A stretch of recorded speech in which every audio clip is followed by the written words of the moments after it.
Hi friends, आपका स्वागत है आज की हमारी इस वीडियो में। यह वीडियो 5G टेक्नोलॉजी के बारे में है। जैसे कि आप लोगों को पता है कि हमारे देश में 5G की सेवाएं शुरू होने वाली हैं, लेकिन इससे पहले ही बहुत से लोगों ने इसका विरोध करना शुरू कर दिया है। इन लोगों का मानना है कि 5G टेक्नोलॉजी हमारे देश के लिए बहुत ही हानिकारक साबित हो सकती है। यह हम इंसानों के लिए बहुत ही हानिकारक है। सिर्फ इंसान ही नहीं बल्कि यह अन्य जीव जंतुओं और पेड़ पौधों के लिए भी हानिकारक साबित हो सकती है, ऐसा इन लोगों का मानना है। सिर्फ यही नहीं, हमारे देश के लोग तो दावा कर रहे हैं कि कई गांव और शहरों में कई लोगों की 5G टेक्नोलॉजी की वजह से मौत हो चुकी है, जबकि सच्चाई यह है कि हमारे देश में अभी तक 5G की सेवाएं शुरू ही नहीं हुई हैं। लेकिन इन लोगों का ऐसे विरोध करने का आखिर मकसद क्या है?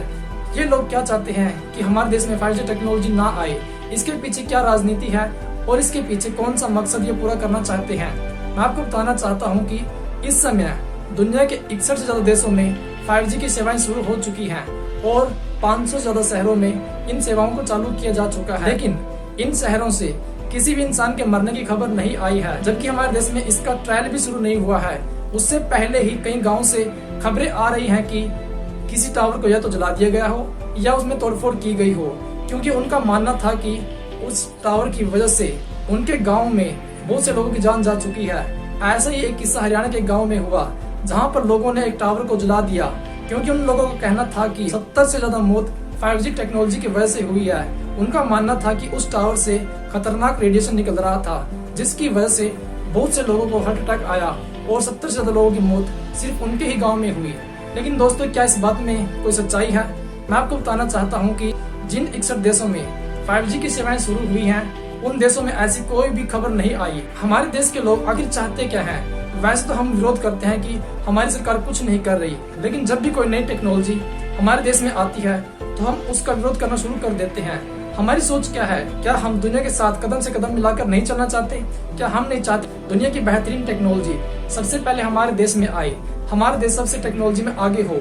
लेकिन दोस्तों, हमारे देश के लोग जब भी कोई नई टेक्नोलॉजी हमारे देश में आती है तो सबसे पहले विरोध करने वाले हमारे देश के लोग ही होते हैं। इन लोगों का आखिर मकसद क्या है?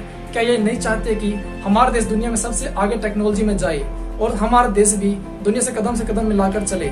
सबसे पहले मैं आपको कहना चाहता हूँ कि जब भी कोई नई टेक्नोलॉजी आती है, हो सकता है उस टेक्नोलॉजी में कोई ना कोई कुछ कमियां हो, लेकिन इसका मतलब यह नहीं कि हम उस टेक्नोलॉजी का विरोध करें, हम उस टेक्नोलॉजी को सिरे से नकार दें।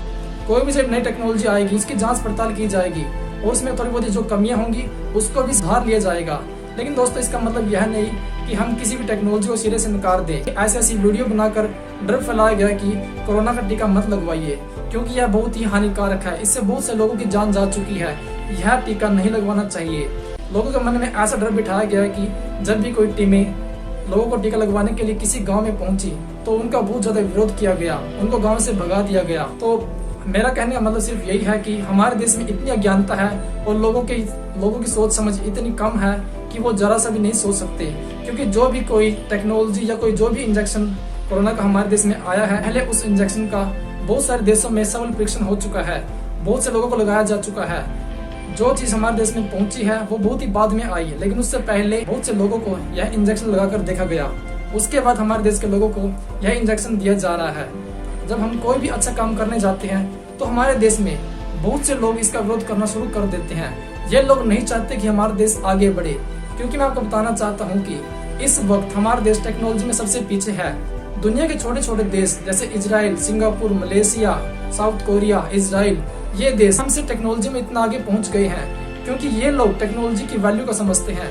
लेकिन हमारे देश, जब भी कोई नई टेक्नोलॉजी हमारे देश में आती है, सबसे पहले इसका विरोध यही लोग करते हैं। लेकिन दोस्तों, जब भी हम अपने देश की तुलना अमेरिका या किसी फॉरेन कंट्री से करते हैं तो हम कहते हैं कि अमेरिका में ये टेक्नोलॉजी आ चुकी है, अमेरिका में वो टेक्नोलॉजी आ चुकी है, अमेरिका इतना विकसित है, वहाँ पे इतनी एडवांस टेक्नोलॉजी है।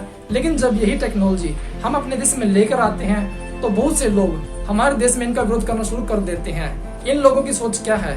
क्या ये नहीं चाहते कि हमारा देश भी अमेरिका की तरह आगे बढ़े, हमारा देश भी चाइना की तरह तरक्की करे? लेकिन दोस्तों, हमारे देश के लोग भी इन लोगों की बातों में आ जाते हैं। हमारे देश के लोगों की सबसे बड़ी गलती ये है कि ये लोग बिना सोचे समझे इन लोगों की बातों पर विश्वास करते हैं और इनकी बनाई गई वीडियो और प्रोपेगेंडा को आगे से आगे फैलाते जाते हैं और ये लोग अपने मकसद में कामयाब हो जाते हैं। अगर हम सच में अपने देश को आगे लेकर जाना चाहते हैं तो हमें इस सोच को बदलना होगा। एक्ट्रेस जूही चावला ने एक हाई कोर्ट में अपील दायर की। उन्होंने दावा किया कि 5G टेक्नोलॉजी के ट्रायल्स को रोक दिया जाए। इसके पीछे उनका क्या तर्क था? उनका यही मानना था कि 5G टेक्नोलॉजी की वजह से बहुत सारी मौत हो सकती है। लेकिन दोस्तों, क्या आप सच में सोचते हो कि ये जो बॉलीवुड की एक्ट्रेस या एक्टर हैं, इनको हमारे देश के लोगों की सच में फिक्र है या ये हमारे हक के लिए लड़ रहे हैं? मैं तो ऐसा बिल्कुल भी नहीं मानता, क्योंकि दोस्तों इस देश को जो सबसे ज्यादा आज तक नुकसान हुआ है, मेरा मानना है कि उसके पीछे हमारा बॉलीवुड ही जिम्मेदार है। क्योंकि बॉलीवुड में जिस तरह की फिल्में बनाई जाती हैं, यह हम सबको पता है। एक वो दौर था जब हमारे देश में धार्मिक फिल्में बनती थी, देश की असली समस्याओं से जुड़ी फिल्में बनती थी, जिनमें हमारे देश की समस्याओं को दिखाया जाता था और ये दिखाया जाता था कि इनसे हमें लड़ते हुए कैसे आगे बढ़ना है, कैसे हम लोगों को मिलजुल कर देश के लिए काम करना है। लेकिन आजकल जो फिल्में बनाई जा रही हैं, वो कैसी फिल्में बनाई जा रही हैं? एक समय जब मर्डर फिल्म लॉन्च हुई थी, उसके बाद एक मर्डर, जिस्म और हाउस जैसी फिल्में बनाई गई। इन फिल्मों में जो मानसिकता को दिखाया गया है, जो चीजों को दिखाया गया है, उनसे हमारे युवा पीढ़ी पर क्या असर पड़ा होगा, हम इसका अंदाजा भी नहीं लगा सकते। आज हमारे देश का माहौल कितनी जल्दी से चेंज हुआ है, इसके पीछे सिर्फ ये बॉलीवुड ही है। इस बॉलीवुड की वजह से हमारे देश को सबसे ज्यादा नुकसान हुआ है। लेकिन एक भी बॉलीवुड एक्टर या एक्ट्रेस ने इसका विरोध नहीं किया। किसी भी एक्टर ने नहीं बोला कि बॉलीवुड फिल्मों में दिखाई गई अश्लीलता, दंगे, लड़ाई, मारपीट, इन सब का विरोध होना चाहिए। फिल्मों में ये सब कुछ दिखाना सही नहीं है। एक तरफ हॉलीवुड है जहाँ पर साइंस और टेक्नोलॉजी से जुड़ी फिल्में बनाई जाती हैं। उन लोगों का मकसद है कि उनके देश में युवा पीढ़ी ऐसी फिल्में देखे जिनसे उनका मानसिक विकास हो, साइंटिफिक सोच में बढ़ावा हो और वो आगे चलकर ऐसे आविष्कार कर सकें, वो एक साइंटिफिक सोच के साथ आगे बढ़े। लेकिन हमारे देश में ऐसी बहुत ही कम फिल्में बनती हैं जो साइंस को बढ़ावा देती हों, जो कि साइंटिफिक सोच पर आधारित हों, जो भविष्य की बात करें, जो हमारी युवा पीढ़ी को आगे ले जाने की बात करें, जो हमारे देश के लोगों का मानसिक विकास करें। ऐसे हमारे देश में बहुत ही कम फिल्में बनती हैं। लेकिन ये बॉलीवुड वाले जरा से पैसे के लिए ऐसे ट्वीट्स करते हैं, ऐसे प्रोपेगेंडा फैलाते हैं, ऐसे वीडियो डालते हैं जिससे हमारे देश के लोगों को भ्रमित किया जा सके। ये नहीं चाहते कि हमारा देश आगे बढ़े। ये अपने पर्सनल बेनिफिट के लिए कुछ भी कर सकते हैं। ये एक फिल्म में आने के लिए सब कुछ करने के लिए तैयार हो जाते हैं। ऐसी सोच वाले ये एक्टर एक्ट्रेस हमारे देश के लोगों का क्या भला सोच सकते हैं? तो मैं कहना चाहता हूँ कि अगर 5G टेक्नोलॉजी में कुछ कमी होती या इसके कोई हानिकारक प्रभाव होते, तो जिन देशों में ऑलरेडी इसका ट्रायल हो चुका है, जिन देशों में इसका ऑलरेडी सक्सेसफुल ट्रायल होने के बाद 5G सेवाएं शुरू हो चुकी हैं, उन देशों में इसको बैन किया जाता। लेकिन दोस्तों ऐसा कुछ नहीं हुआ। लेकिन हमारे देश में जहां अभी तक 5G के ट्रायल भी शुरू नहीं हुआ, वहां पर लोगों के मरने की बातें आ जाती हैं। तो दोस्तों मेरे कहने का मतलब यही है कि हमारे देश को इस समय टेक्नोलॉजी की बहुत ज्यादा जरूरत है। क्योंकि हम कितनी भी मेहनत कर लें, हम टेक्नोलॉजी का मुकाबला कभी नहीं कर सकते। एक छोटा सा जापान और इजराइल देश आज टेक्नोलॉजी के दम पर पूरी दुनिया में अपनी बादशाहत कायम कर चुका है। ये छोटे छोटे देश 135 करोड़ की जनसंख्या वाले देश को हथियार और टेक्नोलॉजी बेचते हैं। हमें 135 करोड़ की जनसंख्या के साथ दुनिया का वर्ल्ड लीडर होना चाहिए था। लेकिन आज हम क्या हैं? हमारे देश को अति पिछड़ा हुआ देश के रूप में देखा जाता है। हमारे देश को साइंस और टेक्नोलॉजी के मामले में सबसे पीछे पाया जाता है। इसका रीजन यही है कि हमारे देश के लोगों ने कभी भी साइंस और टेक्नोलॉजी में विश्वास नहीं बनाया। इसी की वजह से हमारा देश पिछड़ता गया। लेकिन अब वो वक्त आ चुका है जब हमारे देश के लोगों को मिलकर लड़ने की जरूरत है। हम एक ऐसे राष्ट्र का निर्माण करना चाहते हैं जहां पर सभी देश के लोग मिलकर हमारे देश को अमेरिका से भी आगे लेकर जाएं। हम चाहते हैं कि हमारे प्राचीन इतिहास को दोहराया जाए। एक वक्त ऐसा था जब पूरी दुनिया हमारे देश की तरफ देखती थी। हमारे देश में हर चीज का विकास होता था। ये साइंस टेक्नोलॉजी हर फील्ड में हम आगे थे और पूरी दुनिया भारत का लोहा मानती थी। लेकिन दोस्तों आज वो दिन आ गया है कि हमारे देश को कोई नहीं जानता।